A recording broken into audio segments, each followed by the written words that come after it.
morning, warriors. I tell people two things, and we're going to jump right into it, guys. I'm a construction guy, and we go forward. If you don't think that this epidemic affects you, it's because you have not peeled back the layers of the onion far enough. I guarantee you, I assure you, it affects every single one of us in this room right now today.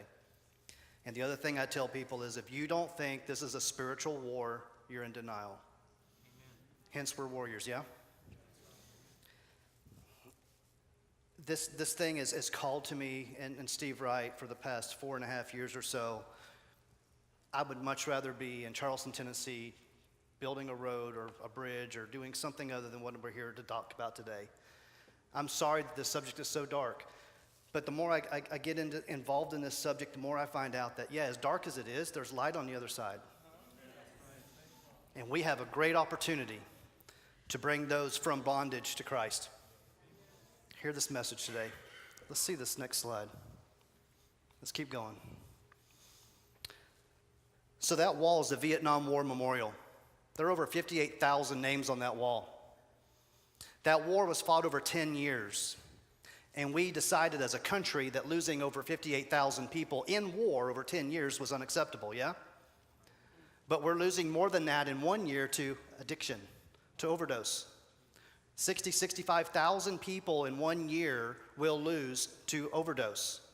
Of that, the opioids have 40 to 50,000. That's their contribution to that. And these numbers are all underreported. No community wants to talk about this issue and how many people they're losing within their organization, within their company, or within their community. In this community alone, I talked to someone yesterday, and he personally knows 3 people in the last week and a half that have died of fentanyl in our community. It's here, folks. It's a uniquely American issue. We use over 80% of the world's opiates with only 4% of the world's population. It's not happening anywhere other than here in America. The life expectancy is going down in this country, not up, for the 2nd year in a row. And we want to say that we don't have a problem. It's here, folks, and it's not going away. Every 8.5 minutes, somebody in this country will die of an overdose. So my phone's going to click every 8.5 minutes. And we'll find out, we're learning about what killed them as this is happening. This is live. It doesn't stop. Let's see the next one. What's bondage? Anybody know what bondage is? It's the lack of freedom, right? It's a failure to, let's see the next one. It's a failure to allow the Spirit to work in our lives. That's bondage. If we don't have freedom, we don't have the Spirit. Does that make sense? This is an important thing, because remember this as we go through this presentation. Let's see the next one. You guys, Reba makes fun of me that I have a squirrel in my head that just runs around. So this presentation is going to take a path, but believe me, there's a method to the madness. On the left side, Oxycontin, hydrocodone, Percocet, that's our opioids. And you see how strong that is on the far left of the screen. And then you go over to the right a little bit and you see morphine. We all know what morphine is, yeah? And then we continue to go over and we see heroin. Well, that's kind of a loaded question, because we say that that's how strong heroin is, but when we get heroin, we have no clue what it is, what it's made up of. But for sake of argument, let's say that they're right with that. And then we continue over to the far right side and we see fentanyl. Substantially stronger than the rest. When we started this presentation 4 years ago, we were concerned with opiates, the far left side. And we were fearful that heroin would show its face in this community. And then we got down the road a little further and we're like, oh my, heroin's here. Now we're fearful of fentanyl. Fentanyl's here. Let's see the next one. So if fentanyl's that strong, on this scale, fentanyl's on the left side, and carfentanyl's on the far right side. If carfentanil was on the first scale, I'd have to cut a hole in the roof to allow that to show you how strong it is. It's not even for human consumption. It's what they use to put elephants down. But guess what? Carfentanyl's now showing its face in our community. Guys, I was with a 5th grader, and I put a picture of Prince up. And as soon as she saw the picture of Prince, she said, he died of fentanyl. I'm like, how do you know that? There's no adult in this community that knows that, but she knew that. Do you think our kids don't know? Prince died of fentanyl. He thought he was getting Oxycontin, hydrocodone, He was actually addicted to Percocets. And you see how strong that is. And then you go over to the far right side and you see how strong fentanyl is. Do you see how that's not going to end well? Well, when you buy drugs from the street, you got no clue what you're getting. And that's what's killing people by the bushel. Let's see the next one. I don't have time today to get into all the things I want to talk about, but these drugs, the psychotropics, the benzodiazepines, the gabapentin. I was in Knoxville a while ago, and there was probably 300-400 doctors in there, and they called gabapentin vitamin G because people are abusing it so much. Guys, I'm here to tell you that some of these drugs have benefit. But there comes a point when we start to abuse them, and they're no longer a benefit. Does that make sense? I'm not here to condemn all drugs, but I'm here to talk about addiction and the abuse of these drugs.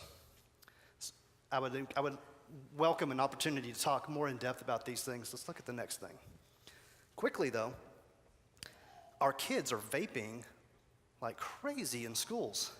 I can't tell you how the kids think it's cool, it's safe, it's no big deal. We almost won the nicotine battle with the cigarettes going out. And then these vapors came in and took it over. And then some. And we find out that the junior high school kids are getting it from the high school kids at the ball games. And they're cool, because the high schoolers are doing it, so the junior hires are going to do it too. But guys, it's a stepping stone, because they're not just vaping non-nicotine products. They are vaping nicotine, but now they're administering other drugs into the nicotine, into these vaping oils. And I love to go to the enemy's camp and use his words against him. Look at that, high times. They're admitting that people aren't just vaping benign things. Real quick, when the vaping craze first started, did they not say that vaping is a safe alternative to smoking? Anybody hear that? Did they say that vaping was a safe alternative to smoking? Well, now we're finding out, because it's starting to become regulated, that it's just as bad, if not worse, than smoking. So indirectly, they told us that if you vape, it's bad for you. Folks, words have meaning. Think about what they're saying. When we get to marijuana, just this past week, someone died of smoking marijuana that was laced with fentanyl. It's found in our community. When I talked to 10th Judicial Drug Task Force, Bill Cherry, and I asked him, of the people you interact with, how many of them got their start in school? Every one of them. How many of them got their start with marijuana? Every one of them. When I talk to the kids, I talk about validating making bad decisions. Oh, marijuana it's no big deal. We validate that bad decision and we continue on. Let's go to the next thing. So we all have masks. How did we get here? Because we all wear masks. We all have things inside of us that we don't want other people to know. You know, right now, I don't want you to know that I think that these shoes make my stomach look big. That's what's going on inside me right now. Now you're all judging me. But it could be as simple as that, or it could be I'm falling to pieces inside because I don't know Christ. I don't believe him. I don't trust him. I could be the privileged person on the outside, the best job, the best food, the best house, the best whatever. Provide for my kids. They feel that they've got everything they need, but I fail to address the spiritual side of this. Or the other side of the equation, I'm abused. Doesn't matter where it came from. The end result is the same place, a spiritual void. Does that make sense? We talked about bondage, did we not? We talked about spirit gives us freedom that breaks us from bondage. How do you think we fight this battle? Look at where the battle is attacking us. Let's see the next one. There's a third option. We'll get to it here in a minute. How do you bait a trap? You look at the quarry that you want, and you determine what does that thing want, yeah? And that's what we bait the trap with, right? So if you're trying to grab Steve Wright, you put concrete and asphalt in the trap, and maybe you'll get him. But in this case, what is the hunter after? He's after our heart. So what's he going to use for his bait? Something that takes that and creates that separation, creates that spiritual void. Let's see the next one. So these drugs are doing a fine job of it. And we'll get into why. We're going into the brain and the mind here a little bit. What better tool is there than drugs to get that separation? Let's see the next one. on the far right side over there, when we talk to the addict, that's what they're saying is going on. They feel these things. It doesn't necessarily mean it's true, but that's what they feel, and perception is reality. So if I've got all this pain, and I'm not talking physical pain, I'm talking internal pain, yeah? If I've got that pain, and someone gives me a pill and it makes that pain go away, why would I not want more of those pills? Or more of this thing? That's what's happening, guys, because they don't have what's on the left. The left comes from where? The Spirit. Let's see the next one.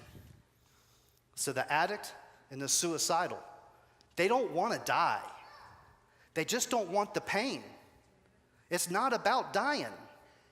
They just don't want the pain, and yet we blame them. When there's a spiritual war going on that we can't see, that's what's driving this.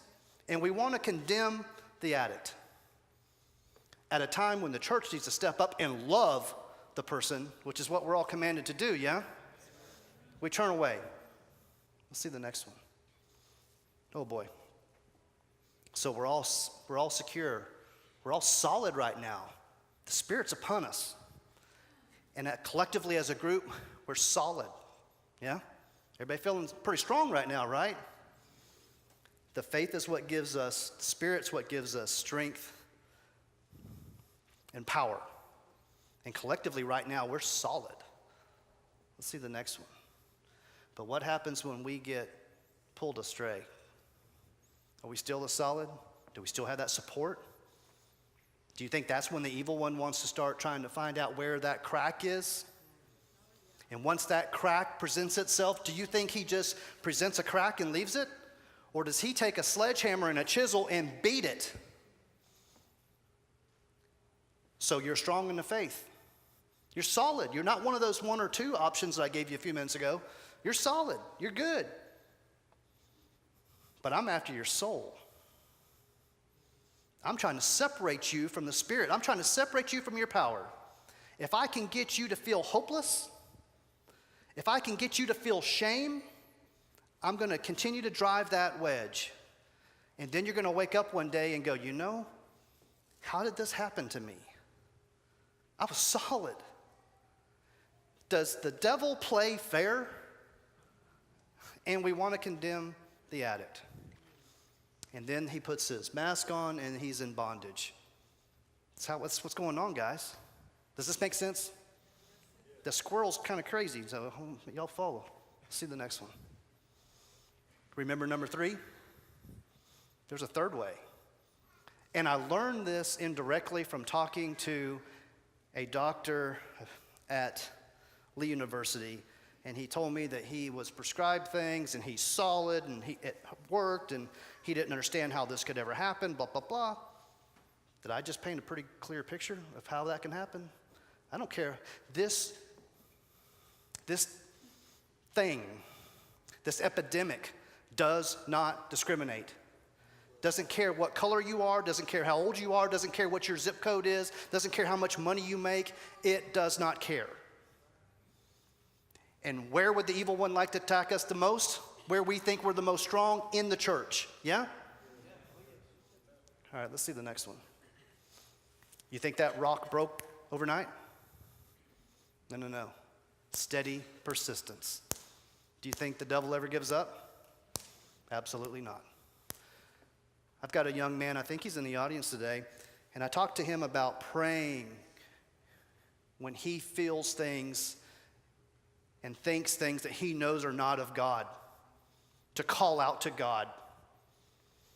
And by the power of Jesus, he condemns these evil things from entering him. He casts out these evil thoughts, and he armors himself, as in Ephesians, with the armor of God. And he proclaims this audibly as loud as he can. And he called me last week, and I said, how's it going? He goes, I've been doing that. I've been praying out loud, and it's working. I go, do you feel it remove? Yep. I go, I want you to envision angels with swords slaying down demons when you're doing that proclamation. Because that's what's happening, folks. This is spiritual war.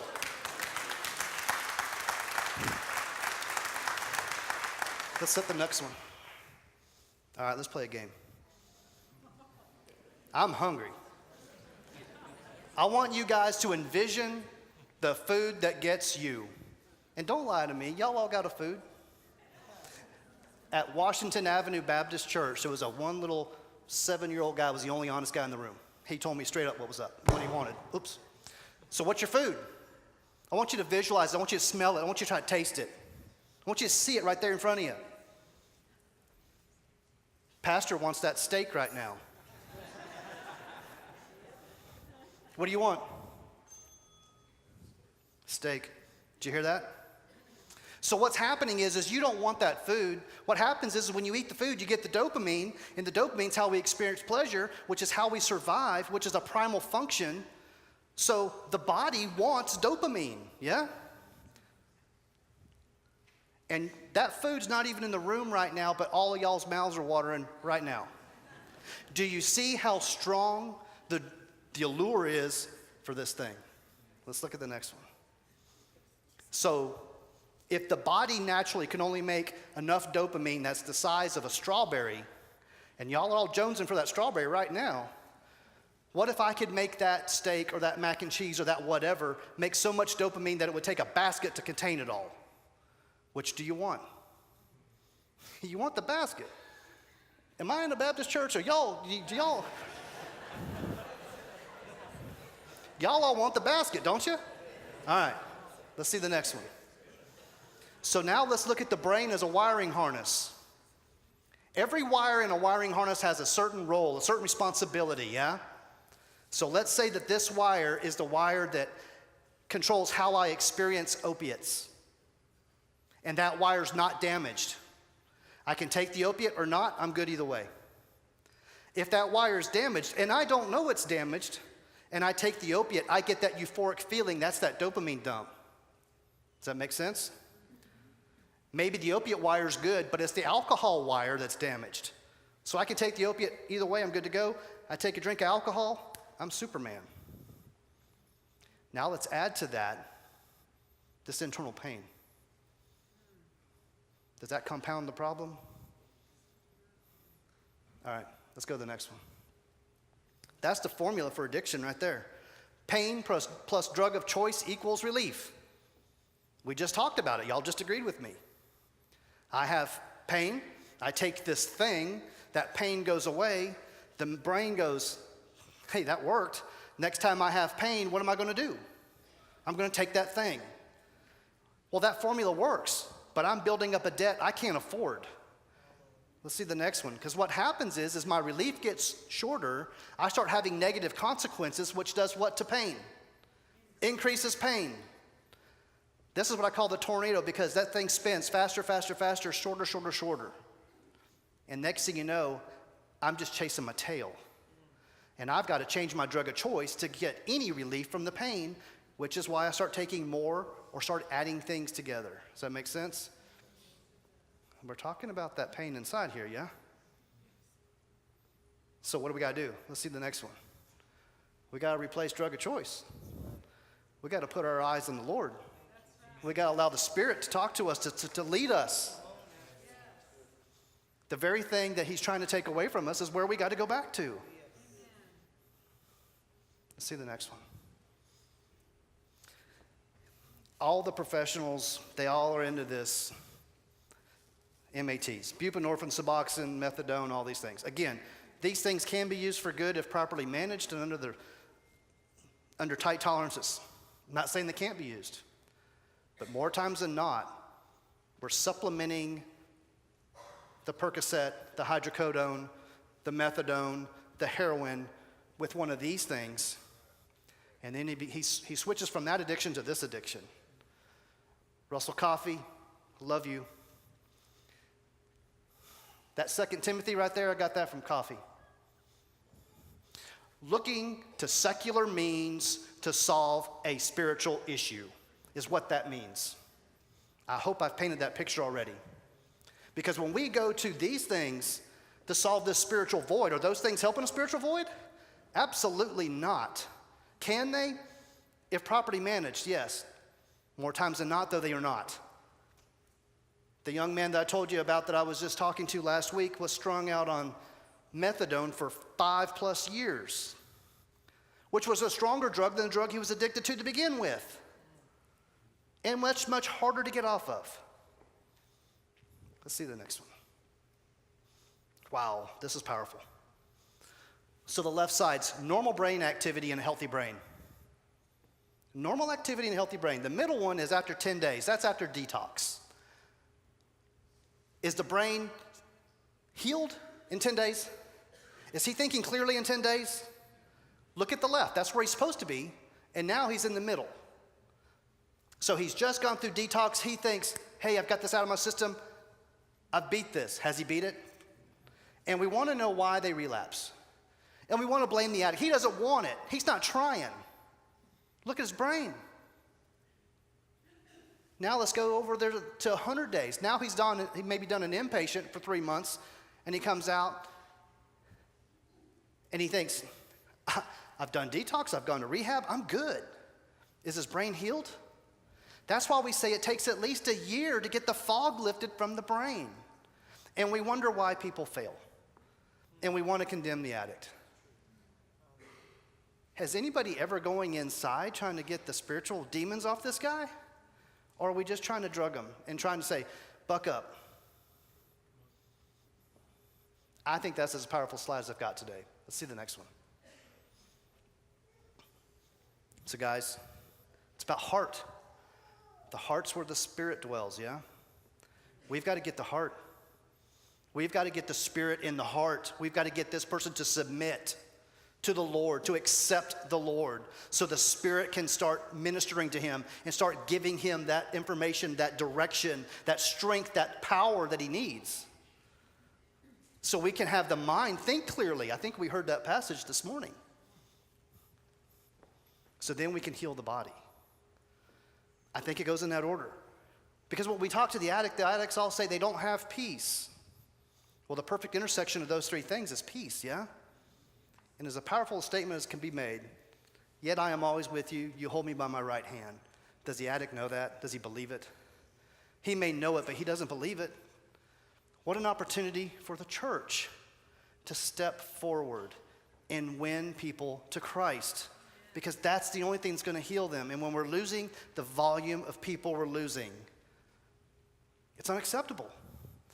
Guys, I tell our people at Wright Brothers, if you don't know, it's unacceptable.